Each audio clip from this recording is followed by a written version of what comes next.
what is going on, everyone? Welcome back to Med Advice. Big news today in the medical education world. At around noon today, there was an announcement by the board that oversees all of the medical licensing exams that said that the efforts that have been going on to create a modified or COVID-friendly Step 2 CS exam have been halted. And in that announcement, which I'll show you right here, they specifically say that there are no current plans to continue on with this exam.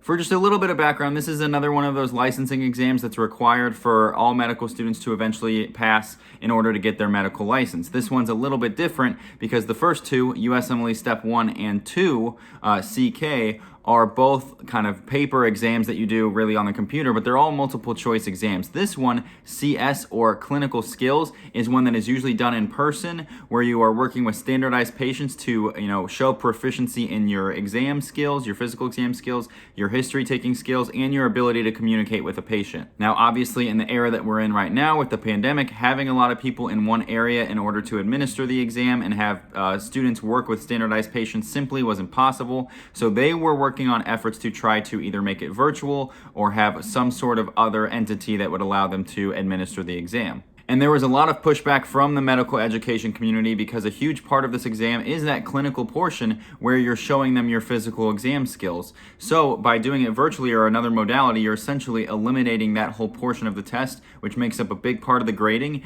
and was a huge reason why this test was started out in the first place. However, if you have taken this exam or it was coming up later on in your schedule, this is probably a huge relief as it is for me because since this exam's inception, there's been a whole lot of controversy about it. The reason that there's so much controversy around this exam is because the research that has come out since it started has shown that it has an exceptionally high pass rate. And obviously, the more people that pass the exam, the less effective it is in telling you who is and who is not prepared to go on and do residency. And in addition, the research has shown that it has no real correlation in providing insight into whether somebody is going to be a good resident or a good physician in the future. So because of these factors, there's been a big push by the medical education community to abolish this exam because it's not effective, it's very expensive. The exam costs about $1,300 for students, and it's only offered in, I believe, 5 or 6 locations in the country, so that doesn't even include travel and hotel accommodations for those students that would take the exam. And with the studies and research showing its ineffectiveness, it's really seen as a big cash grab from a population of students who are already in a mountain of student loan debt.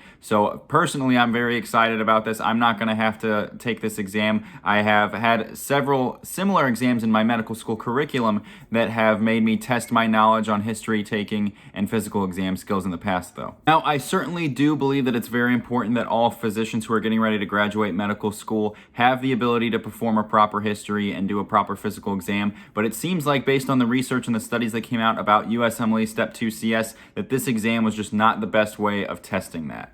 It'll definitely be interesting to see how this situation develops. Are they going to come out with some new testing modality to work on students' ability to perform a physical exam and take a patient history? Or are they going to really leave that up to the medical school curriculum boards and see if there's going to be a required component now to make sure that students who do graduate still have those basic competencies? Personally, I am definitely in support of the decision as a graduating medical student. I already got my refund initially when they suspended the exam in the first place, but it's nice to know that I'm not going to have to re-sign up or worry about having to take it in the near future. So thank you guys for watching this video. I'm going to certainly follow the situation as it develops and see if there's anything else going on in regards to this exam. But as always, I'll see you next time.